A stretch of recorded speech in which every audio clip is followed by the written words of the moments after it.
بہت پریشان کرتے تھے، ستاتے تھے، اسلام کی سزائیں دیتے تھے. تو یہ مکہ مکرمہ میں ایک بڑے سے ٹیلے پر چڑھ کر سارا دن وہاں بیٹھ کر روتی رہتی تھیں اور آنے جانے والوں سے پوچھتی تھیں کوئی مدینہ جا رہا ہے.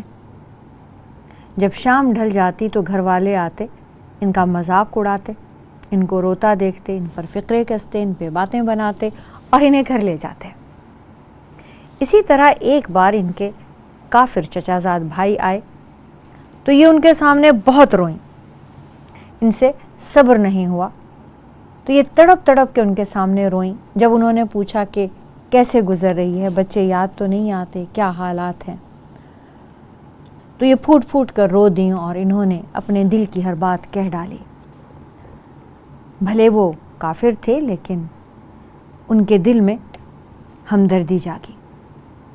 وہ ابو سلمہ کے گھر والوں کے پاس گئے اور جا کر انہوں نے اس قبیلے کو للکار دیا. کہا کیسے غیرت مند ہو، مرد ہو، مردانگی دکھاؤ. تمہارا بیٹا ابو سلمہ ہے، اس کو سزا دو، اس نے بھی تو اسلام قبول کیا ہے. اور مرد ہیں، مردوں سے لڑو. یہ کہاں کی بہادری ہے کہ تم نے ایک عورت سے اس کے بچے چھین رکھے ہیں. یہ کس طرح کی سزا ہے کہ شوہر ایک طرف، بیوی ایک طرف اور بچے تیسری جگہ پر ہیں. تم لوگ کیا کرنا چاہ رہے ہو، کیا ثابت کر رہے ہو؟ قبیلے والوں کا بھی دل کچھ پسیج گیا کہ اچھا ہاں، بات تو مردوں سے ہونی چاہیے، بچوں کا اس میں کیا عمل دخل ہے. لیکن بہرحال ام سلمہ کو سزا تو دینی ہے. ان کے گھر والوں نے ان کو کیوں چھینا ہمارے بیٹے سے، اور بہرحال ام سلمہ کو سزا تو دینی ہے کہ انہوں نے ہمارے بیٹے کو بھی ان کے مطابق دین سے بدل دیا، بد دین کر دیا. بہرحال یہ گفت و شنید چل ہی رہی تھی. ان کے چچا زاد بھائی نے ان کی سسرال کو اس بات پر تیار کر لیا کہ وہ چاروں بچے لوٹا دیں.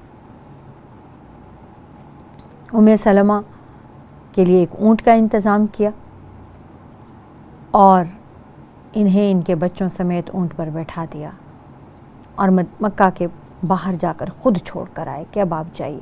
اور یہ اکیلی عورت چاروں بچوں کو لے کر چل پڑی. انہیں کسی کا خوف نہیں تھا، انہیں کوئی فکر نہیں تھا. انہیں خوشی تھی تو بس ایک یہ کہ میں اپنے شوہر کے پاس جا رہی ہوں اور یہ کہ میں مدینہ منورہ رسول اکرم صلی اللہ علیہ وآلہ وسلم کے پاس جا رہی ہوں. یہ بے پناہ حسین خاتون تھیں. رسول اکرم صلی اللہ علیہ وآلہ وسلم کی محبت میں اور اپنے شوہر کی محبت میں یہ تنہا عورت، یہ پہلی مہاجر عورت ہے. اس سے پہلے عورتوں نے کوئی ہجرت نہیں کی. ام سلمہ کو یہ شرف حاصل ہے کہ انہوں نے سب سے پہلے ہجرت کی عورتوں میں.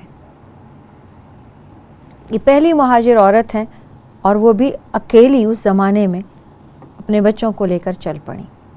راستے میں عثمان بن طلحہ قافلہ لے کر اپنے تجارت کا آ رہے تھے. انہوں نے پوچھا کہ کہاں کا ارادہ ہے. ظاہر ہے انہوں نے بھی دیکھا ہوا تھا، یہ ابھی پردے کے احکامات بھی نہیں تھے.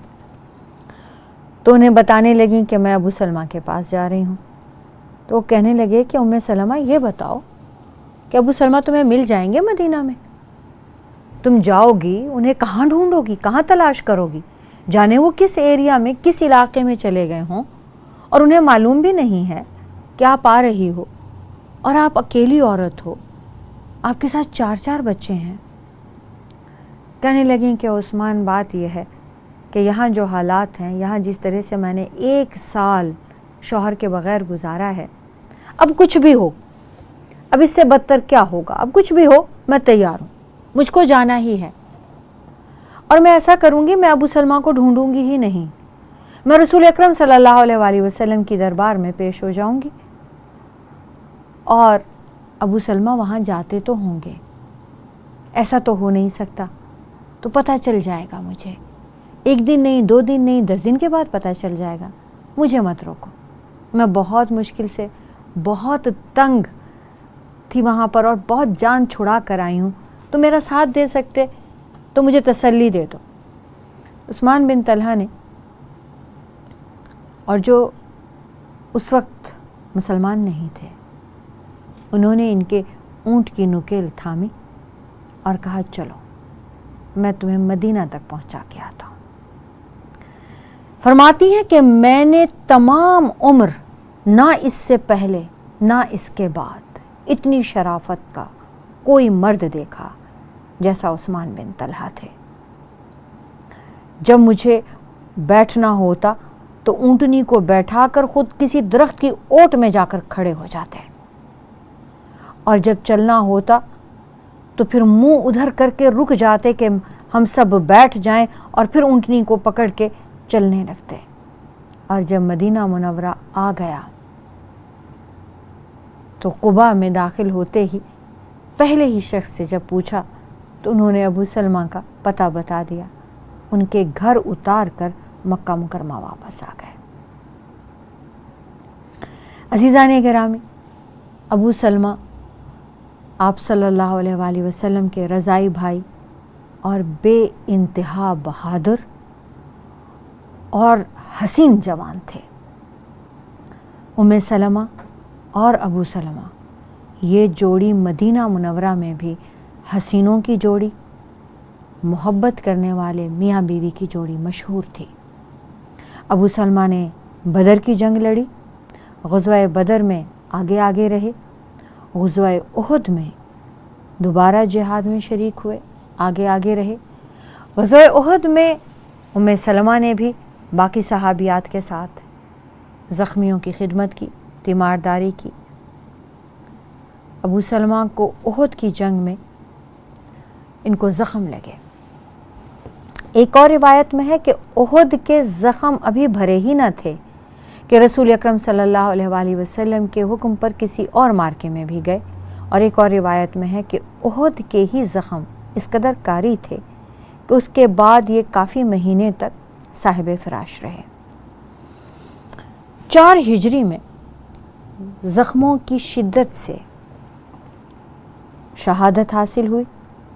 آپ صلی اللہ علیہ وآلہ وسلم نے ان کا جنازہ خود پڑھایا اور اس میں 9 تکبیریں کہیں۔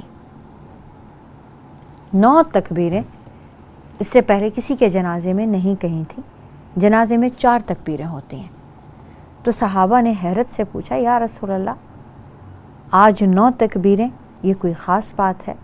تو آپ نے جواب میں فرمایا کہ ابو سلمہ 1000 تکبیروں کے مستحق تھے، اور ایک اور روایت میں آپ نے فرمایا کہ ابو سلمہ اس سے کہیں زیادہ تکبیروں کے مستحق تھے، یہ تو صرف 9 ہیں۔ ام سلمہ اس وقت پریگننٹ تھیں، 4 بچوں کی ماں تھیں، اور 5واں بچہ ان کے پیٹ میں تھا جب وہ بیوہ ہو گئی۔ عدت گزر جانے کے بعد حضرت ابوبکر صدیق نے انہیں رشتہ بھیجا۔ ام سلمہ نے معذرت کر لی شکریہ ادا کرتے ہوئے، اور یہ کہا کہ وہ ابو سلمہ کے بعد کسی سے نکاح کا ارادہ تصور بھی نہیں کر سکتی، ارادہ کرنا تو بڑی دور کی بات ہے۔ سیدنا عمر فاروق نے بھی رشتہ بھیجا، ان کو بھی منع کر دیا، اور بھی کچھ صحابہ نے رشتہ بھیجا، سب کو منع کر دیا۔ غالباً احد کی غزوہ سے پہلے کا واقعہ ہے کہ ایک مرتبہ دونوں میاں بیوی بیٹھے آپس میں باتیں کر رہے تھے، تو ام سلمہ کہنے لگیں کہ ابو سلمہ آؤ آج دونوں مل کر عہد کرتے ہیں، میں نے رسول پاک صلی اللہ علیہ وسلم کی محفل میں یہ بات سنی ہے کہ جو شوہر وفات پا جائے اور بیوی اس کے بعد نکاح نہ کرے، اسی کے نام پر رہے، تو جنت میں بھی اکٹھی ہوگی۔ تو آؤ ہم دونوں میاں بیوی، یعنی یہ بات شوہر کے لیے تھی لیکن ہم دونوں میاں بیوی یہ عہد کرتے ہیں کہ ہم دونوں میں سے جو بھی پہلے چلا جائے دوسرا اس کی یاد میں کسی اور سے نکاح نہ کرے، اور ہم پھر جنت میں بھی اکٹھے میاں بیوی بن کے رہیں۔ تو ابو سلمہ کہتے ہیں، ام سلمہ میں تم سے بات کروں تو میری بات مان لو گی؟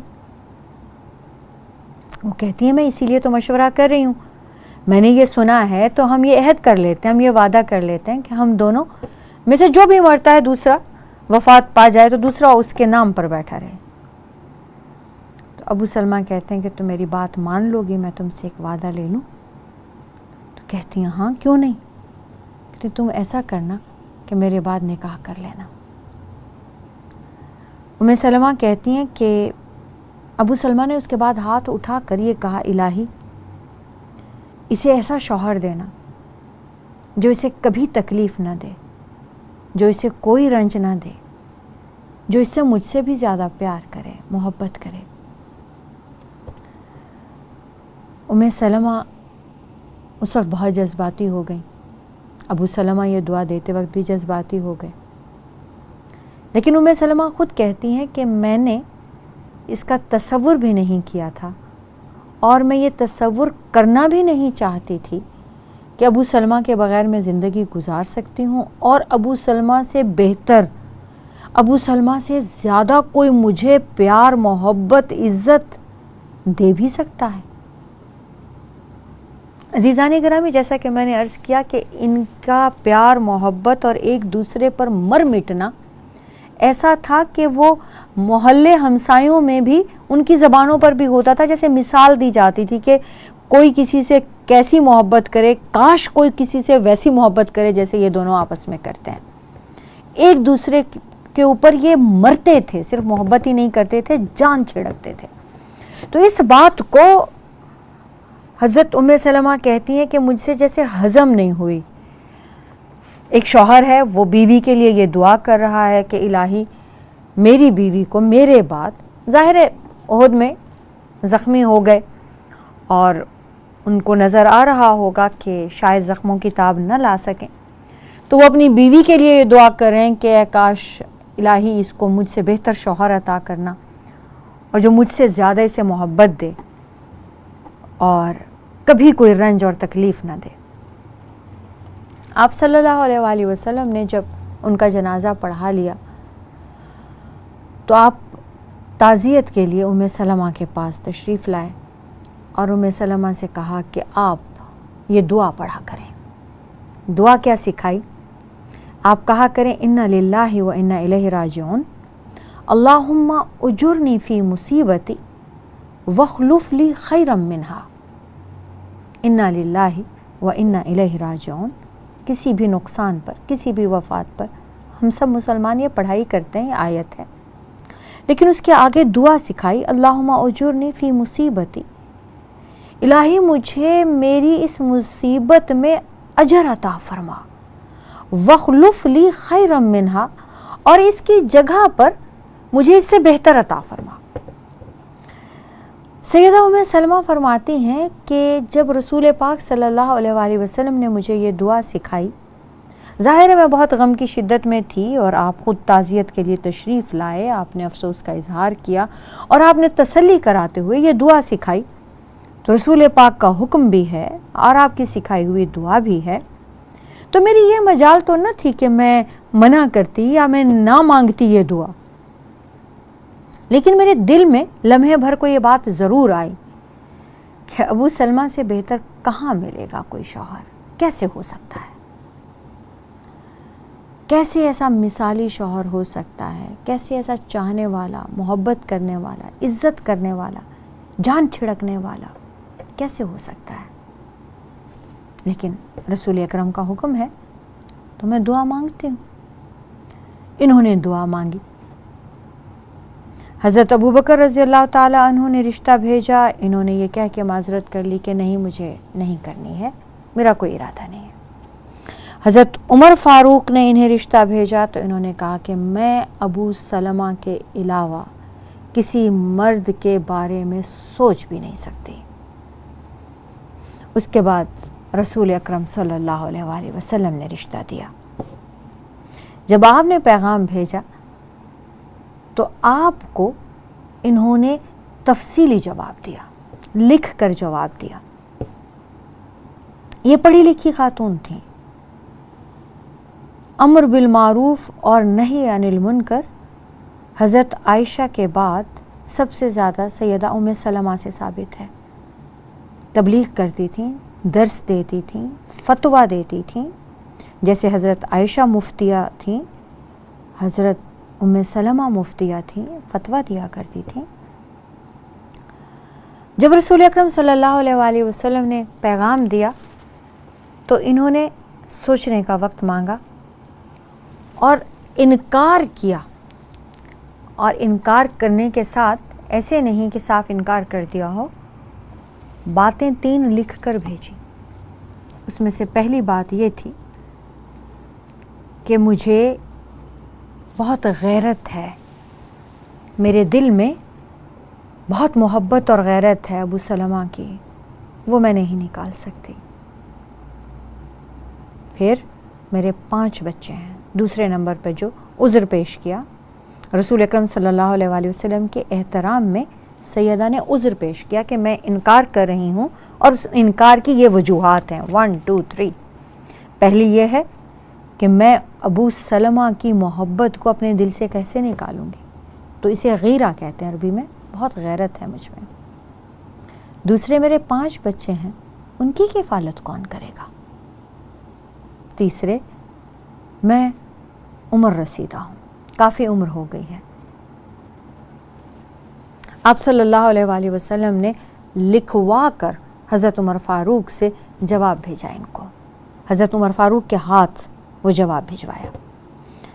آپ نے بھی ویسے ہی جواب جیسے انہوں نے لکھ کر بھیجا، تو آپ نے فرمایا کہ جہاں تک محبت کا تعلق ہے، غیرت کا تعلق ہے، اس کے لیے تو میں صرف دعا کر سکتا ہوں کہ اللہ تعالیٰ اس دل میں سے ان کی محبت کو نکالے، کم کرے، یا کسی اور کی محبت کی گنجائش پیدا کرے۔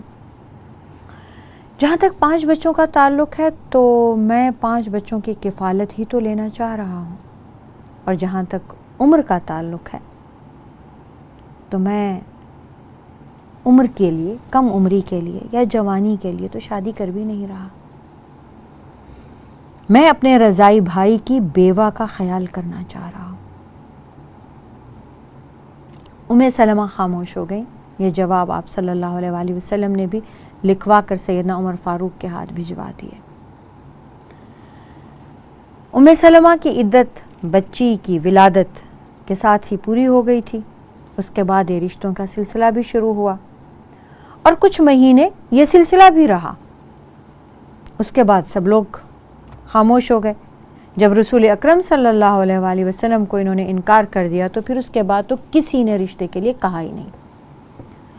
اسی حال میں تقریباً سال گزر گیا۔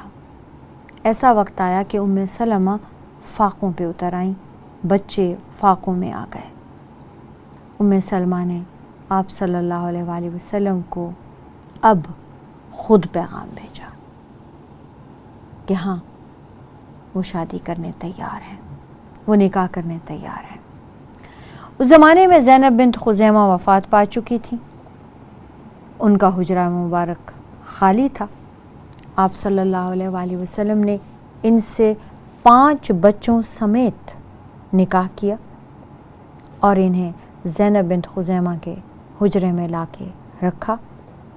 پہلے ہی دن انہوں نے جا کر دیکھا وہاں ایک چکی رکھی ہے، تھوڑے سے جو رکھے ہیں، تو انہوں نے جاتے ہی چکی سے جو پیسے اور ملیدہ بنایا اور رسول اکرم صلی اللہ علیہ وسلم کو اپنے ہاتھوں سے کھلایا۔ ام سلمہ اس قدر حسین تھیں کہ جب حضرت عائشہ کو پتہ چلا کہ رسول اکرم صلی اللہ علیہ وآلہ وسلم نے نکاح کیا ہے تو انہیں یہ شہرت بھی ساتھ میں ملی کہ وہ بلا کی حسین ہے۔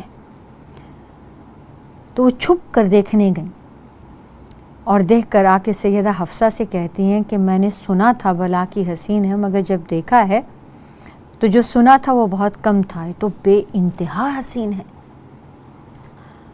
تو حضرت حفصہ نے بہت چڑھ کر کہا ایسی بھی نہیں ہے جیسی آپ کو لگتی ہیں۔ تو حضرت عائشہ خود فرماتی ہیں، وہ اس قدر معصوم تھیں سیدہ عائشہ، وہ خود فرماتی ہیں کہ مجھے وہ بہت حسین لگی، لیکن جب مجھے حضرت حفصہ نے بتایا کہ ایسی بھی کوئی بات نہیں ہے تو پھر وہ مجھے کم لگنے لگی۔ یعنی میں نے ان کا مائنڈ چینج ہو گیا یہ سن کر کہ ایسی بھی نہیں ہے جتنی آپ کو لگ رہی ہیں، تو پھر جب میں نے انہیں دوبارہ غور سے دیکھا تو وہ مجھے کم حسین لگی۔ پہلے مجھے بلا کی حسین لگی، بہت زیادہ حسین لگی۔ حضرت ام سلمہ بہت سمجھدار تھیں، اتنی سمجھدار تھیں کہ تمام ازواج مطہرات ان سے مشورہ کیا کرتی تھیں، خود رسول اکرم صلی اللہ علیہ وآلہ وسلم ان سے مشورہ کیا کرتے تھے، ازواج مطہرات کو بھی بیٹھا کر سکھایا کرتی تھیں، چونکہ پہلے اسلام لانے والوں میں یہ ایک تھیں، پہلی ہجرت کرنے والی یہ خاتون تھیں، تو انہیں بہت ساری باتوں میں فضیلت حاصل تھی۔ قراءت رسول اکرم صلی اللہ علیہ وآلہ وسلم کے لہجے پہ کیا کرتی تھی، قرآن سکھاتی تھی، فتوے دیتی تھی، قرآن کے مطالب سکھاتی تھی، احادیث مبارکہ کو بہت غور سے سنتی تھی۔ 378 احادیث ان سے روایت ہیں۔ ان کے پاس فتاویٰ بہت زیادہ لوگوں نے ان کے منہ سے فتوے سن کر جمع کیے تھے۔ وآخر الدعوانا الحمد للہ رب العالمین۔ السلام علیکم ورحمۃ اللہ وبرکاتہ۔